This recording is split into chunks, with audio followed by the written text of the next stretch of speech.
नमस्कार मंडळी, श्री स्वामी समर्थ.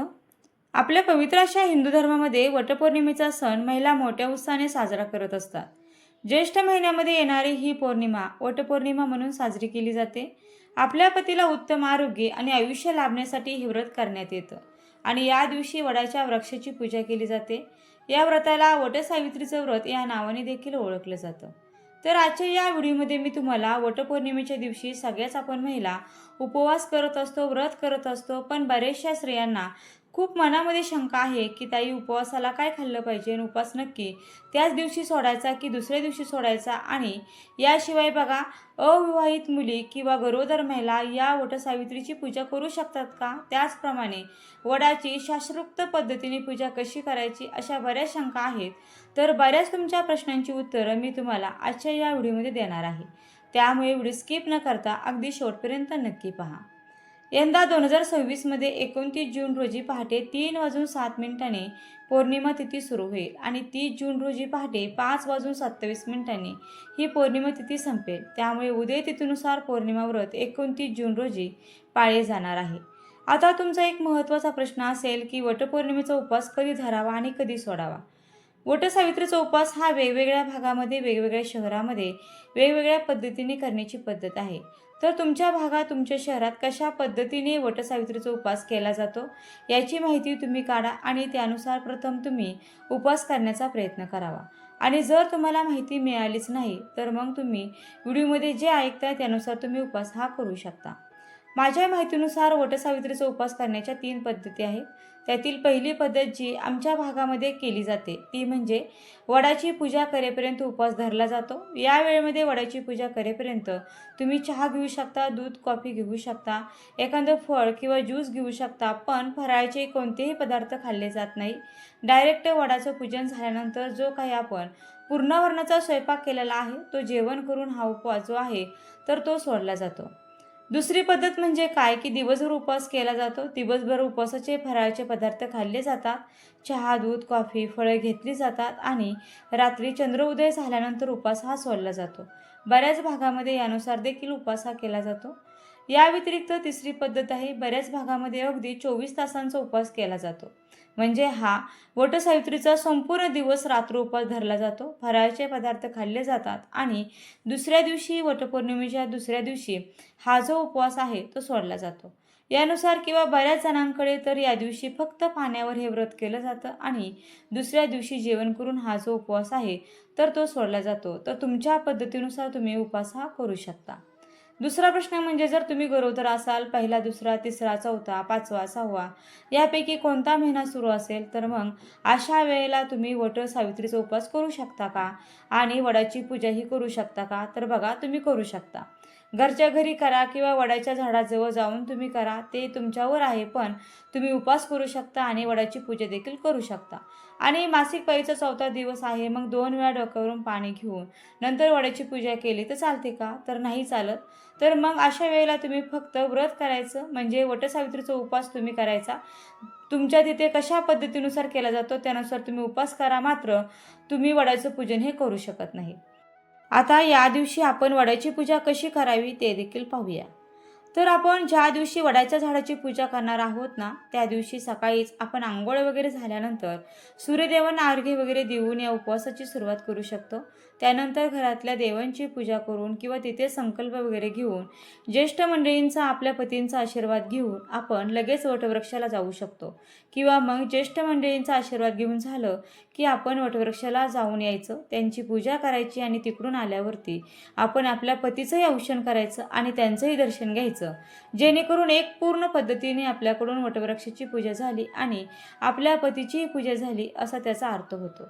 हे व्रत फक्त सुवासिनींनीच करायचं असतं, कारण पतीच्या दीर्घ आयुष्यासाठी किंवा त्यांच्या सुखासाठी म्हणून आपण हे व्रत करतो.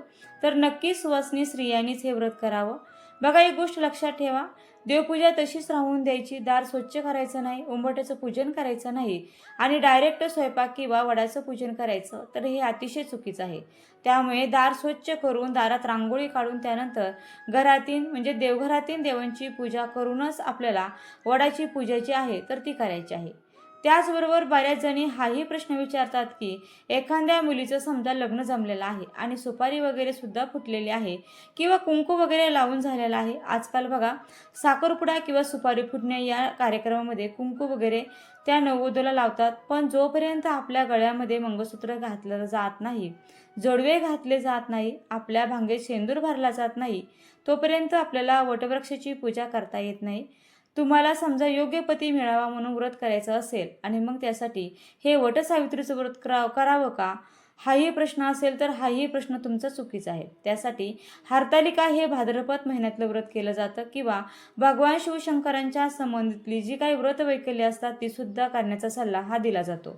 वटसावित्रीचं व्रत खास करून लग्न झालेल्या महिलांसाठीच आहे आणि त्यातली त्या सुवासिनी स्त्रियांसाठीच आहे, हे मात्र लक्षात ठेवा.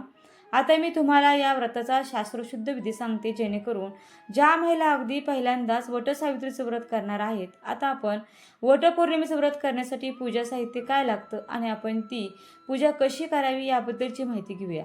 सुरुवातीला साहित्य काय लागतं ते पटापट ऐकून घ्या.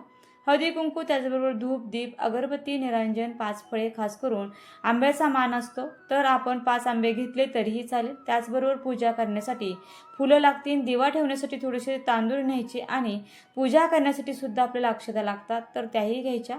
वडाला गुंडाळण्यासाठी पांढरा मोठा धागा म्हणजे अख्खा रील्स मिळतो, तोच आपण घेऊन जायचा असतो. पाणी भरलेला तांब्या, पंचामृत, हिरव्या बांगड्या किंवा ओटी आणि व्रतकथेची पुस्तिका जर तुमच्याकडे असेल तर ती तुम्ही न्यायची आहे.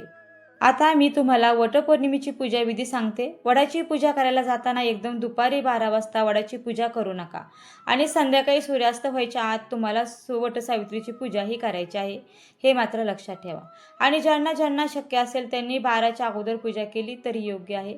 ज्यांना अगदीच म्हणजेच वटवृक्षाची पूजा करायला बाहेर जाता येणार नाही, मग तुम्ही घरच्या घरी पूजा करायचं ठरवलं असेल तर मग घरी तुम्ही कुंडीमध्ये एखादं छोटंसं वटवृक्ष लावा आणि त्याची पूजा करा. खरं तर बाहेर जाऊनच आपण पूजा करायला हवी, पण नाही शक्य झालं तर मग तुम्ही समजा छोटासा वटवृक्ष तुमच्या कुंडीमध्ये लावलेला आहे आणि घरच्या घरी तुम्ही पूजा करण्याचं ठरवलं आहे तर तसंही तुम्ही करू शकता. मात्र तात्पुरतं म्हणून तुम्ही तुमच्या घरीच पूजा करायची आहे आणि वडाला जाणं शक्य नाही, म्हणून बाजारात मिळणाऱ्या वटवृक्षाच्या तोडलेल्या फांद्या आणून त्या मातीमध्ये लावून मग तशी पूजा करू नका. ज्या फांदीमध्ये प्राणच नाही अशा वटवृक्षाची पूजा करून तुम्ही कोणत्या अर्थाने तुमच्या पतीचं दीर्घायुष्य किंवा त्यांना चांगलं आरोग्य मागताय तर हे योग्य विचाराने आपल्याला पूजा करायची असते. बघा आपल्याला काय करायचं आहे, वडाच्या झाडाजवळ गेल्यानंतर वटसावित्री व्रताचा संकल्प घ्यायचा आहे आणि तुम्हाला जर अंदाज असेल की जिथे आपण जाणार आहोत तिथे भरपूर गर्दी आहे तर तुम्ही हा संकल्प घरच्या घरी केलात आणि मग पूजेला निघालात तरी पण चालेल. षडोपचार पद्धतीने वडाची पूजा करावी. आपण काय करायचं, एक मोठं ताट घ्यायचं, पूजा साहित्य ठेवायचं आहे आणि हे तुम्हाला कापडाने झाकून न्यायचं आहे. त्यानंतर काय करायचं, तिथे गेल्यानंतर आपल्याला वडाचं पूजन करायचं आहे. प्रथम दीप प्रज्वलित करा. त्यानंतर वडाचं पूजन करण्यासाठी सुरुवातीला थोडंसं पाणी त्या वडाच्या झाडाच्या बुंदेशी अर्पण करायचं. त्यानंतर थोडंसं दूध अर्पण करायचं, परत थोडंसं स्वच्छ पाणी अर्पण करायचं, धूप अगरबत्ती लावायची. त्यानंतर वडाच्या झाडाला हळदी कुंकू लावून घ्यायचं आहे. त्यानंतर तुम्ही हार आणलेला असेल तर तो घालून घ्यायचा किंवा जी काही तुम्ही फुलं आणलेली असतील तर ती अर्पण करायची. तुम्ही साखर, एखादं फळ किंवा पंचामृत वगैरे सोबत जे काही नेलेलं आहे त्याचा नैवेद्य दाखवून नमस्कार करून त्यानंतर मग आपल्याला जो काही आपण धागा आणलेला आहे तो धागा जो आहे तो 7 वेळेला वडाच्या झाडाला आपल्याला गुंडाळून घ्यायचा आहे. पांढरा सुती धागा असतो तो 7 वेळेला क्लॉकवाईज आपल्याला प्रदक्षिणा घालत ओढून घ्यायचा आहे आणि या धाग्याला शेवटी गाठ बांधायची नाही. तुमच्याकडे रीळ तशीच तिथे अडकून ठेवायची. बघा इतर जे धागे असतात त्याच्यामध्ये अडकून द्यायचे आहे, पण तिथे गाठ मारायची नाही आणि धागा देखील तोडायचा नाही. मग 7 वेळा धागा गुंडळल्यानंतर वटसावित्रीची जी काही ओटी असते ती ओटी आपल्याला भरून घ्यायची आहे. वटसावित्रीची कथा ऐकायची आहे किंवा सांगायची आहे. तिथे बघा बऱ्याच जणी महिला ज्या असतात ती कथा वाचत असतात. कोणी ती कथा वाचत असेल तर तुम्ही तिथे बसून ऐकली तरी सुद्धा चालते. त्यानंतर तिथे 5 महिलांची तुम्ही ओटी भरू शकता किंवा तिथे 5 महिलांच्या ओटीमध्ये थोडेसे गहू आणि एक आंबा असं आपल्याला द्यायचं आहे. आपण 5 महिलांना द्यायचं, त्या 5 महिला आपल्याला सेम याच पद्धतीने गहू आणि आंबा आपल्या ओटीमध्ये देत असतात.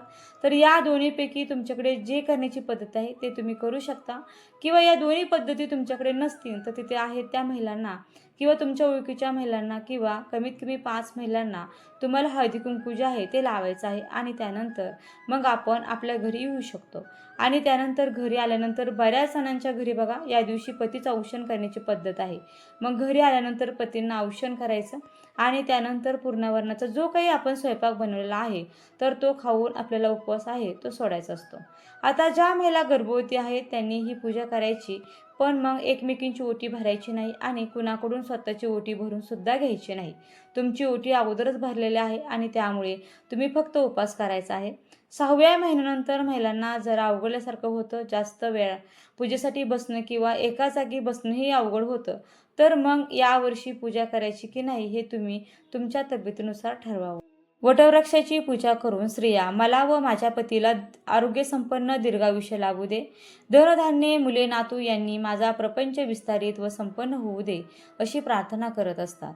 तर अशा प्रकारे घरच्या घरी आणि बाहेर जाऊन तुम्ही वडाचं पूजन कसं करू शकता हे मी तुमच्यासोबत शेअर केलं. त्याचबरोबर अजून बरीचशी माहिती, तुमच्या बऱ्याच प्रश्नांची उत्तरं सुद्धा या व्हिडिओमध्ये मी तुमच्यासोबत शेअर केलेली आहे. व्हिडिओ आवडला असेल तर व्हिडिओला नक्की लाईक करा, जास्तीत जास्त शेअर करा आणि व्हिडिओ शेवटपर्यंत पाहिल्याबद्दल अगदी मनापासून तुमची खूप खूप आभारी आहे. धन्यवाद. श्री स्वामी समर्थ. जय जय स्वामी समर्थ. रामकृष्ण हरी. जय जय रामकृष्ण हरी. ओम नमो भगवते वासुदेवाय.